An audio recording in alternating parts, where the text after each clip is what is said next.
So in order to avoid the nonlinearity or distortion, as we saw in the limiter in the previous slide, to the signal, we're often operating the transmitter in a back-off area.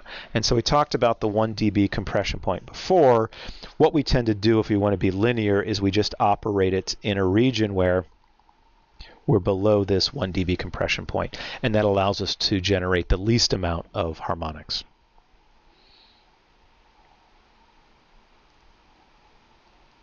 And just a comment here that you can see here in the slide is that if we do this, then most of the time we're not using the peak output power of the transmitter.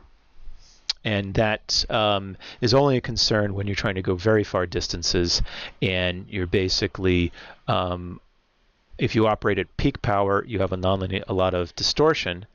And the other challenge is if we operate such a system, down here, let's say, is our quiescent point, it has a lot of DC power that's able to create these higher output powers. So even though we might be down here and we're operating nice and linear, typically the system will be inefficient because it has a great deal of DC power that is necessary to be able to create high output power. So there's sort of this trade-off. I want linearity, but I want also to have low power. And so low power means we're constantly trying to move this 1 dB point back, and linearity says we're constantly trying to move it out. And so there's a trade-off there in many systems between efficiency versus linearity.